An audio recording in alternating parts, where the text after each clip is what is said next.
Hey Vic, it's nice to see you again. Hi, Renee. I am so excited that you're willing to do this video with me so that we can share it with anybody and everybody else who is struggling with emotional eating issues, things that have been, difficult to live with for a long time. Hmm. And you and I have been working together for, gosh, this is only the beginning of our ninth week. Yes. Isn't that amazing to you? Incredible. Yes, I can't believe it. You have come so far in such a short period of time. So why don't you say hello to everybody, tell them your name, and let's talk a little bit about why you reached out to me and Hmm. why you decided to work with me. Yeah, sure, sure. So, hi everyone. So, I'm Victoria Williams, and I am 45 years old.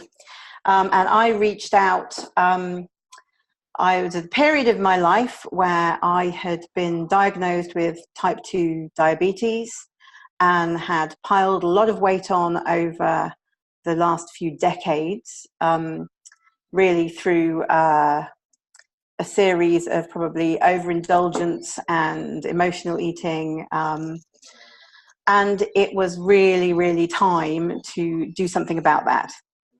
It was, I felt it really got to the sort of crunch point. And as I was injecting insulin into myself several times a day, and watching those needles going into my stomach, I knew that this was the right time to reach out. So I did. Well, and I'm so glad you did. Now you're a Me former too. athlete. You were equestrian Hmm. in your teen years. Yes, yeah, I was, and I think that was so I had a couple of horses myself, and I had been to college and studied equestrian studies as well. And I used to take part in one-day events and do show jumping and dressage and all that. And while I was really busy doing that and really, really active, that maintained my weight. So I didn't know that there was an underlying issue at that stage because I ate what I wanted, when I needed to, and the activity um, kept all that under control. So there was no real issue to address. Although I was still pretty heavy, I managed to maintain that for the sake of my horses, I suppose. Yeah. But it was only when I gave that up that the the negative effects of what I was eating and doing to myself really came through. And that process didn't happen overnight. I mean, you were an athlete for a long time. When you did stop writing, you're 45 now, so it took some time for you to gain the weight Hmm. and to probably recognize there was an issue. You've said that you've gone up and down and tried this and tried that, and you've had Mm. periods of success, but nothing was sustainable. No, no.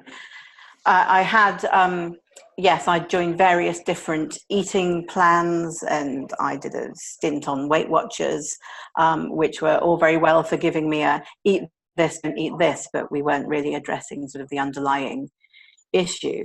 And I could sustain that for a little while until, until sort of other things started creeping back in again. And then I would put more weight back on than when I started, and it would just yo-yo backwards and forwards. And I had a period of time when I got a personal trainer, and I thought, well, I'll get active again, and that will. It doesn't matter what I eat then, but that's still not addressing the issue, and I ended up injuring myself, and yeah, just a vicious circle backwards and forwards of the same thing. The same thing. And that struggle is just, it's so disheartening because as I've come to know you, you are an amazing young woman who is so talented in so many ways. And because of the struggle with weight, you had limited your life in so many areas. There were things Mm. that you just kept taking off your plate of, well, I guess I'm not going to do that anymore. And I guess I'm not Mm-hmm. going to do that anymore. And today was a really big day, because tell Yes. everybody what you did today. So today I have just joined a gym, and I went for my first induction, and did my first big workout, and yeah, felt brilliant, really, really good, really positive experience. But that was a huge thing for me, and I don't think 9 weeks ago, when I started on this journey, I would have had the confidence to have gone there, because I'd have felt that everybody was looking at me and judging me, and all those negative thoughts would have been in my head. But today I didn't even think when I walked into that gym and there was loads of other people in there working out. I never once thought anybody's looking at me. I just was in there so focused, with my own plan, my own agenda, that I didn't even notice there was anybody in there. Which is so exciting, because even though you haven't been to a gym, how long was it? You used to belong to this gym many years ago, yeah? Yes, years and years ago, I was a member, but I was kind of kidding myself. I think that just because I had a membership card, that I was clearly fit and healthy, and I went swimming occasionally, and I didn't have any kind of plan or mission. I think I was just like, yeah, I'm going to the gym, and put it on Facebook so everybody thinks that I'm working out really hard. But I didn't have the kind of mindset that I have now. So let's break down some of the, you've worked with trainers before, you've gone to Weight Watchers. Let's break down some of the things that were really different when we started working together, because I know that I told you right at the beginning, I'm not going to give you a meal plan. Mm-hmm. I'm not going to train you at the gym. These are all things that will eventually come into your life. There was guidance around food and how to shift some things.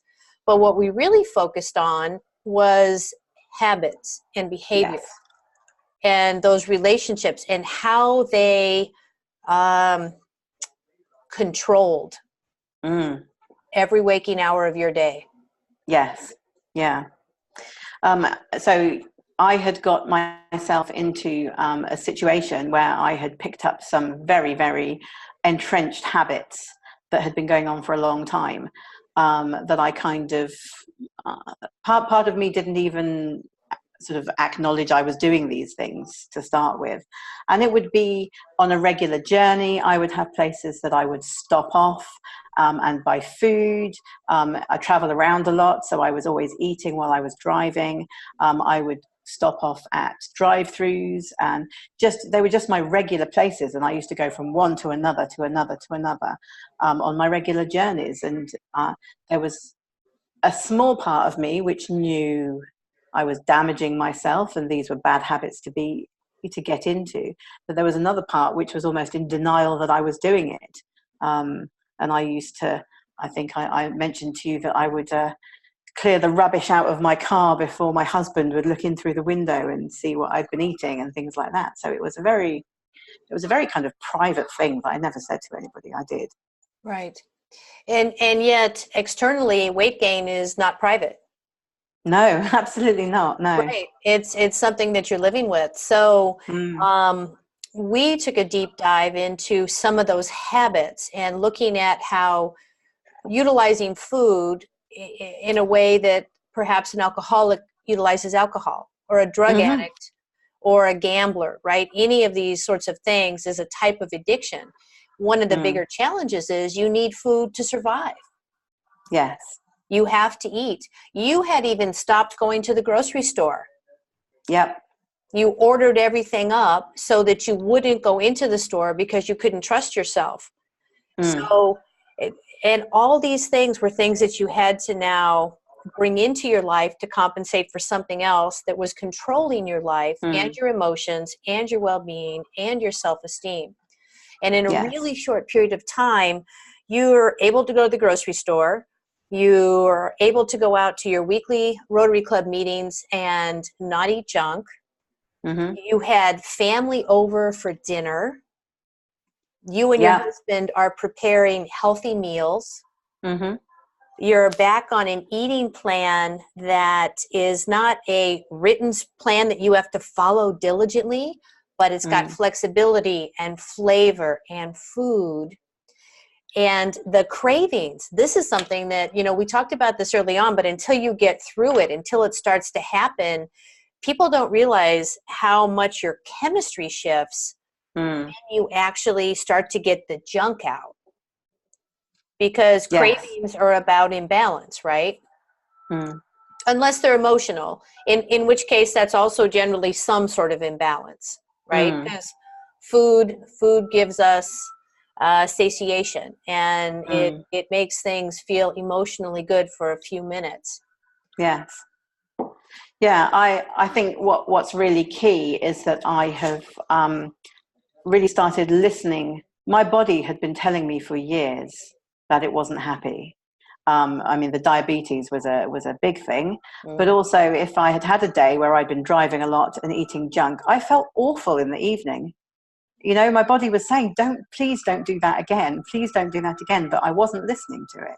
Right. And, you know, it wants to do its best for me. You know, it wants to carry me around, and it wants to you know, to function properly. But I wasn't giving it the chance to do that. Yeah. But now I listen to it all the time, every little twinge or ache, or when I feel really good, it tells me you're feeling good. Like today, when I came out of the gym, my body felt strong and it wanted to carry on exercising. It was almost craving to keep going. So that's been a really key thing, is to really listen to it, because it will tell me. It tells me when it's not happy. Yep. And it was telling you, like you said, it was telling you before that it wasn't happy. But until we were for a long time. Until we were able to start to look at some of those emotional issues, some of those stories, right? Because the connection, and again, it's a really challenging thing. The connection with food is often holidays and celebrations, and I skinned my knee and mommy gives me a cookie, or you go to grandma's and something happens. And there is a chemical reaction that happens in the brain, in the body, and all this feels good, even though it's fleeting. And then you've got to deal with the aftermath. And we dug right in on that stuff. You know, we're not tearing through hours of stuff that's bringing you to tears. It's not about that. It's about identifying the habit, that habit that is creating some of the unwanted actions that you're taking. And we try to shift those. And I am just so knocked out every time I talk to you, all the things that are shifting for you in such a short period of time. So this is the beginning of week 9. You're talking about going zip lining, and you're going to be riding your horses again. You're going to be swimming. You went back to the gym today. This is huge. Tell us some of the other things that you've now got on your list. Well, I think what's really important is to think about the things that I was compensating for, where I was making allowances. So I had stopped traveling by aeroplane because of all that. Well, I fit in the seat. Well, the seatbelt fit me, and I was making those. I just thought, well, I don't need to travel anymore. I don't need to do that. And the thought of being able to say, I want to go to a conference in there, go to the States, go all over the place. So that, you know, I don't need to worry about that anymore. That's just not going to be an issue. But it was even things like going to a sporting event or to the theatre or something like that, where I thought, oh, well, I'm going to be squashed in between 2 other people, and they're not going to be very happy because they're going to be squashed. And just that it excites me that I don't have to go through those feelings anymore. And as you know, I live on a boat, so I have a very active lifestyle, or I should do, but I do all the driving and all the things that you can do sitting down, while my poor husband has to jump on and off, and he's hauling around on ropes, and I want to do all that as well. So I know that now, being physically stronger and more active, I'll be able to take a more active part in all that as well. And you will do it. I absolutely know you will do it. You've done everything you've set out to do so far, and in such a short period of time. And I'm looking forward to the day when your doctor says, Vic, you don't need that insulin anymore. And that's coming for me too. Yes, I'm looking for that as well. And that is just as important for me as riding the horses and, you know, all that kind of stuff. That's a real measurement. And I don't want to be doing that anymore, and I won't be. Well, your life is just opening back up again. I am so Mm. proud of everything that you're doing. You've come such a long way in such a short period of time. Thank you so much for letting me work with you and for being Ah, willing to share pleasure. this with other people, because I'd really like to be able to help more people and put them Mm. on a journey like you're on. And I'm going to make sure that I've got you tagged in this video so people can contact you if they've got any questions. Is that Yes. okay with you? Oh, that's more than okay. If I can, if other people can, if I can do this, then anybody can do it. And if I can help people through what I've been through, and not to keep it a secret, to talk about it and be open and reach out for help. And you're not next door to me. No. You're in a you're in a different country, and you can reach out all over the place for the right kind of help. So it's and you can overcome it. It's I'm living proof. Yes, you are. Congratulations and Mm. well done, Vic. Thank you again. Thank you.